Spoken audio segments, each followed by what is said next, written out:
This video is going to be on redoing or restoring the teak rails on the aquamarine. As you can tell, I've had about 10 years of terrible exposure, no varnish. It's pretty eaten up across the board. We use techniques that I was taught. You see all the old varnish here by Captain Kenny Rowe. He used to maintain the Yacht Miss Anne. Taught me the old school way of doing this, but I am going to use newer materials to retreat it. The idea is when we're done, it will take on the look of a rich teak rail. Here I've assembled the tools necessary for such a project. First one is just a scraper used to scrape the old varnish off. Because it's so deteriorated, there's no need for something like aircraft stripper or something.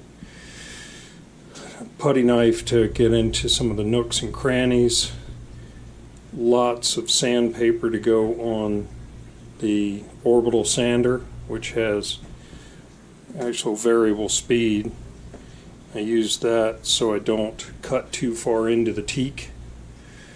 While sanding, there's a lot of dust created, so I got to wear a mask. This is another type of sander called a mouse. It gets in the corners real well. Rubber gloves for applying the actual finish. Finishes we're using here is called All Wood. It's by All Grip, and I've got first once all the wood's cleaned up, sanded smooth.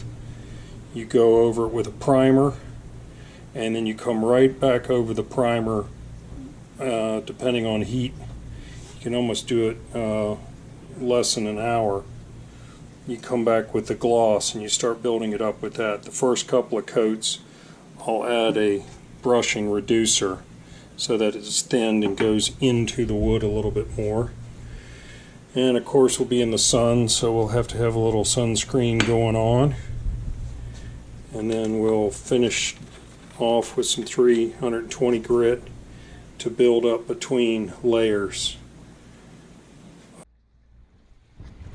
Alright, we are going to start on this. One of the things I didn't point out before is there's some pieces that need to come off so we can clean it up pretty well.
We've now gotten to the point in the process where we're doing the final hand sanding.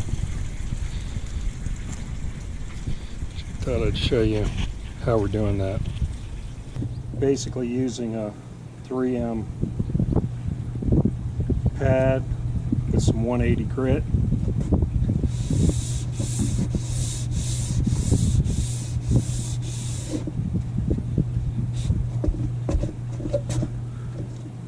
We're able to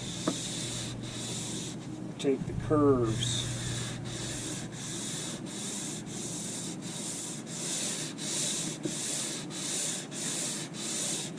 This is the only way you can really feel that you're getting the grain.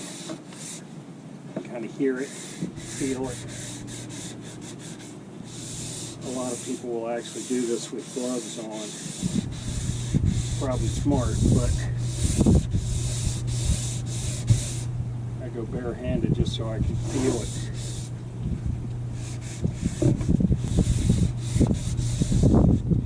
As you can see, all this has now been hand sanded. I've got some dust on it.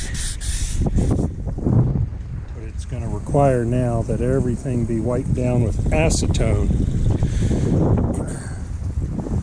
Most finishers will use a tack cloth, but this primer specifically recommends acetone. So the terry cloth towel, folded a couple of times, it's brand new, with acetone soaked through it.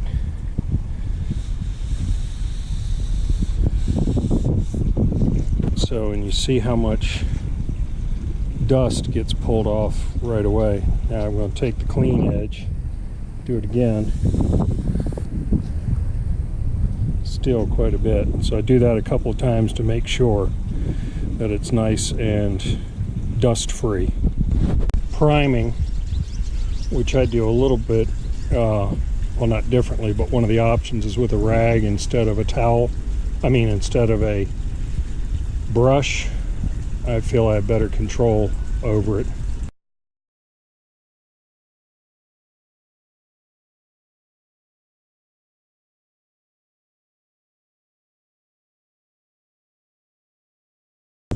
This is the primer coat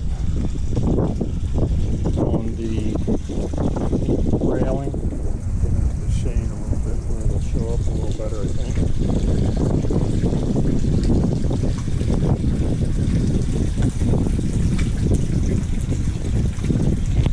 About an hour to dry up, get ready for the top coat. What I've got is a old cotton t-shirt soaked with acetone. Again, I'm going to wipe it all down so it'll be nice and clean for the top coat. This is a mix of the all wood gloss and the brushing thinner, letting that acclimate so I keep it chilled when I'm not using, and that will be put on right here.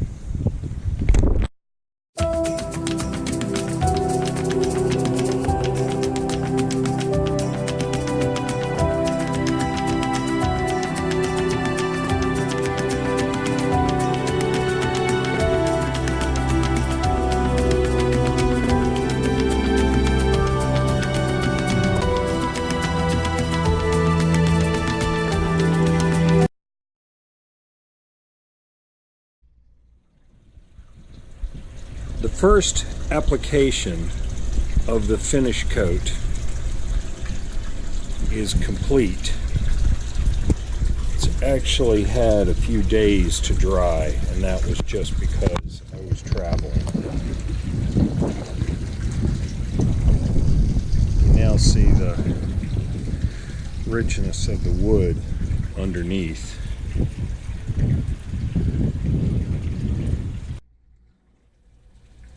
To show you, I've gone over all of it with a little bit of just a very simple 220 grit sandpaper, just to knock the peaks and valleys off a little bit, and to rough it up to give the next coat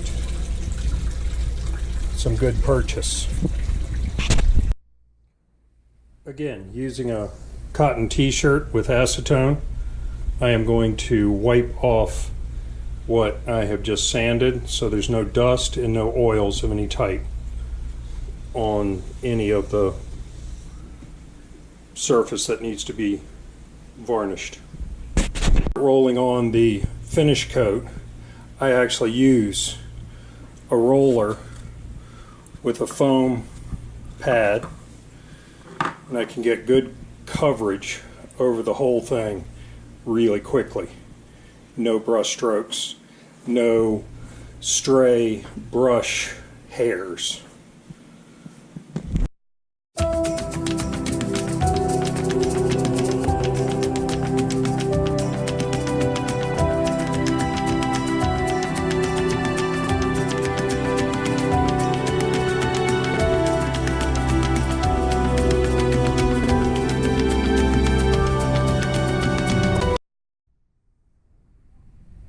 After 5 coats of finish, every other one I just top coat, and then the next coat I actually sand with some 220 grit. That's basically the outcome, and it is some kind of wonderful. Thank you for watching.